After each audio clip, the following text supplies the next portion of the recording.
Today is, of course, the soft launch. We are looking for significant traction and looking for feedback from all stakeholders.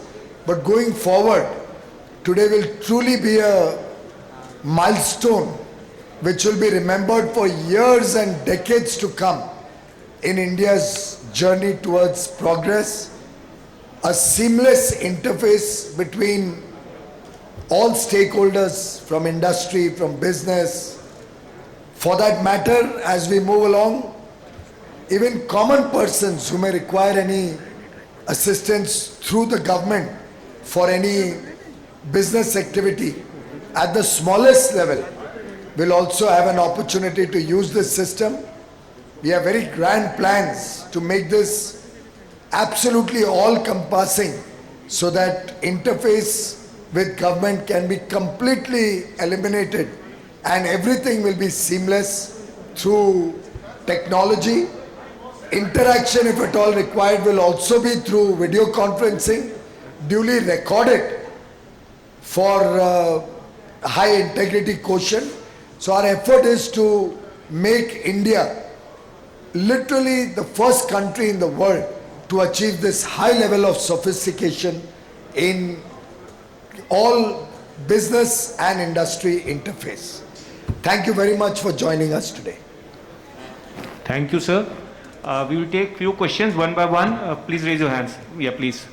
Yeah. CNBC, आप पूछ लिया.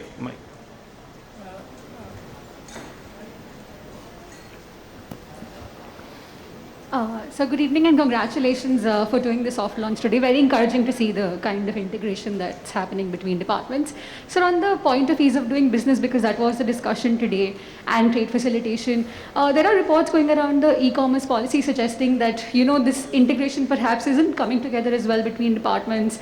More recently, feedback from the finance ministries or even consumer ministries perhaps suggesting that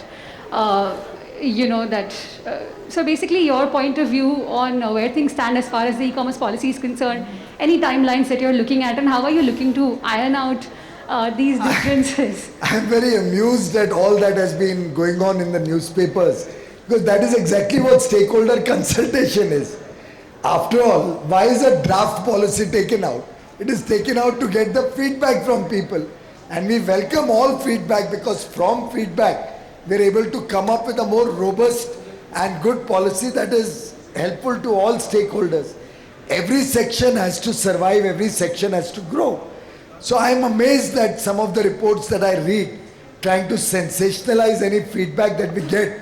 In fact, you saw me today, I've been appealing on not only once but 6 times in my speech today that I'm seeking very honest, candid, critical feedback on this today's portal also.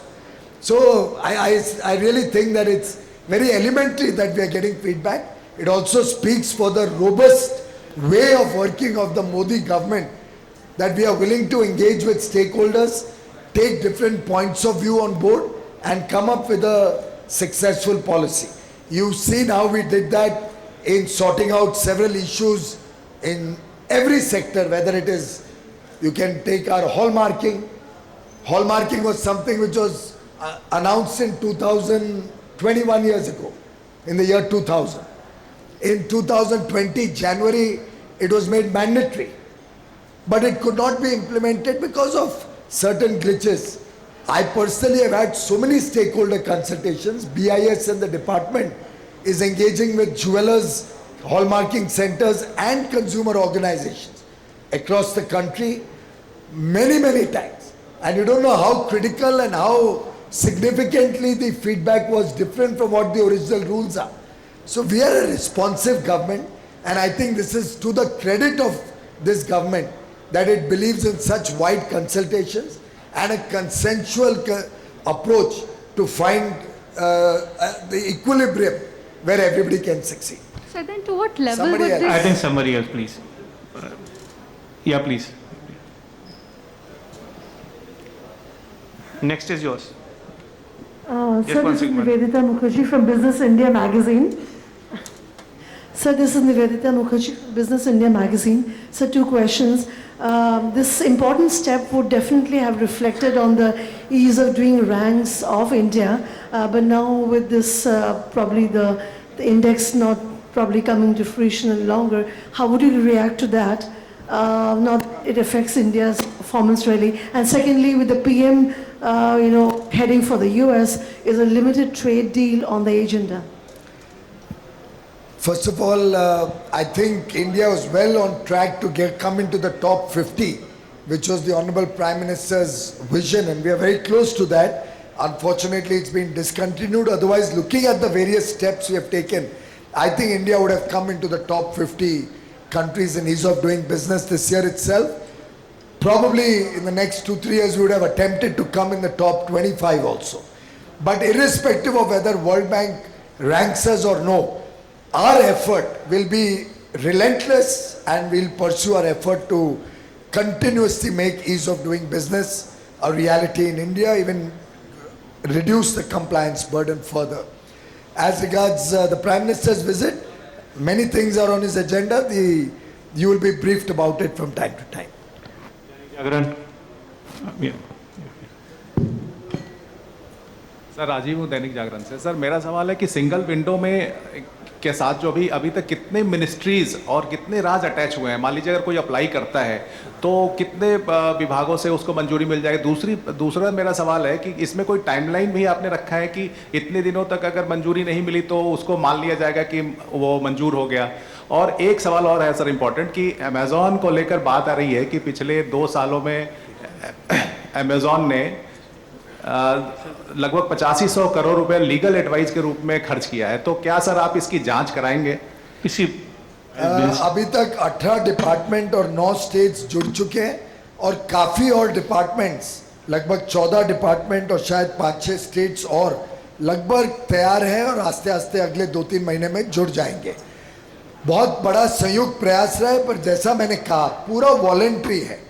हमने किसी पे थोपा नहीं है कि आपको join करना है, आपको टाइमलाइन देनी है या डीम्ड अप्रूवल देना है। अलग अलग राज्य का प्रियोरिटेटिव है, अलग अलग मंत्रालय का प्रियोरिटेटिव है।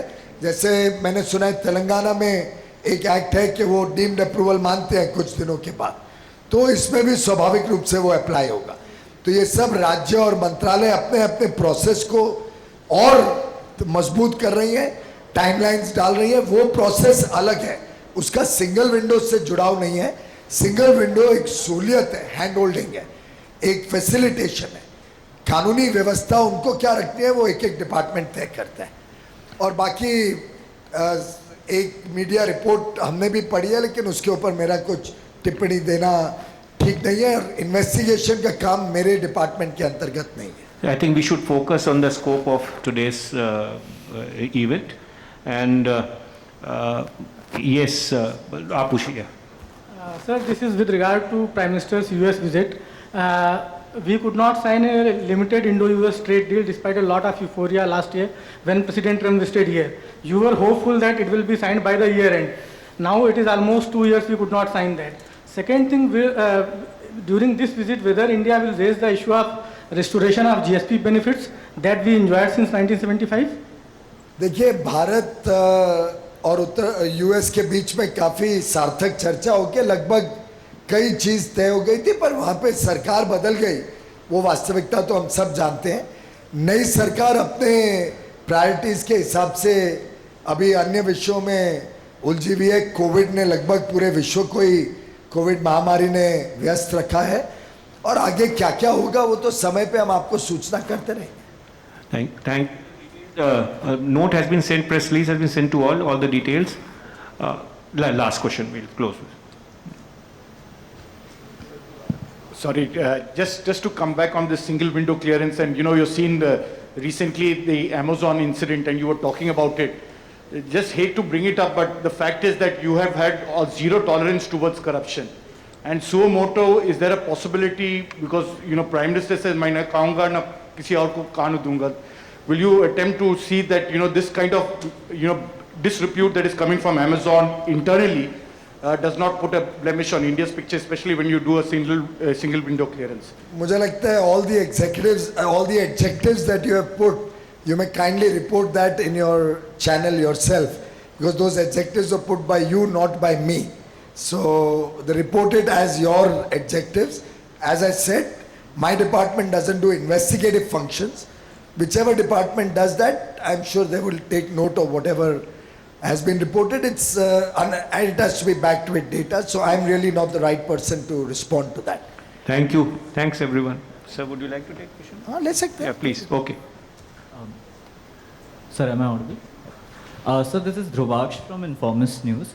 I just wanted to ask in terms of the single window system, is there any, like, it's still in a sort of beta stage, but is there any sort of fiscal assessment in terms of the kind of investment or the revenue it can generate in the near future? Secondly, in terms of ease of doing business, I just wanted to ask that ease of doing business, one of the concerns with regards to India has also been the weakening competitive landscape in terms of their, like, globally COVID has affected competition. It has strengthened a lot of monopolistic firms and in various sectors, and that has sort of cascaded to India as well.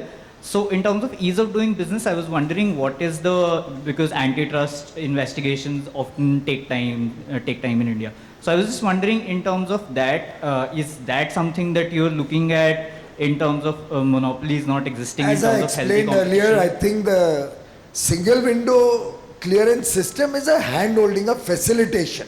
All your other questions are related to legal framework or processes. Single window is really only supporting people to get them a much easier way to get their business done. So don't mix up the two issues, please. Meghna, last question. Yeah. So Meghna Mittal from Newsrise. I wanted to check that what is the quantum of land available in the land bank currently? Is there any estimate, and how much time will it be reduced because of this portal for the investors to seek compliances? Is there any estimate how much time it would reduce? It will depend on each particular application, how much time will be reduced. Because as I said, this is a facilitation. I gave my own example, 90 plus trips to get a small piece of land. Can you calculate what that must have meant in terms of my travel there, up and down? How many days I've sat outside the CEO or deputy CEO's office waiting for my turn to come in for him to call a small entrepreneur like me into his office or hear my grievance or my woes. How many files there must have been all over the place locating my own papers. Now we have all moved to e-filing, we've all moved to much more efficient and transparent systems. We have about 5 lakh hectares of land covered in the National Land Bank that has been also computerized, geotagged. Google images are available. You can, sitting in America or London, you can actually see a plot of land through Google Earth, or is it through the other system? There's a mobile app and a portal both, in which through technology, through satellite imagery, you can actually see the land, particular piece of land which you're proposing to buy. You can see who are your neighbors, what kind of industry. And I tell you my own example again. When I got that land, I was setting up an engineering unit. I didn't realize that the land they've given me has a chemical unit right next to it. And then I was struggling for a long time to figure out whether the chemicals produced in the unit next to me could have a negative impact on the products that I produced. In this land bank system, you can actually see your neighbors also, what work they are doing. You can actually see the nearest road connectivity, rail connectivity, sea connectivity, airport connectivity. It's a very humongous effort. I would urge all of you also to take a presentation from the department. आपका भी सीना चौड़ा हो जाएगा, आपको भी गर्व होगा भारत के ऊपर और आपके सरकार के ऊपर। धन्यवाद।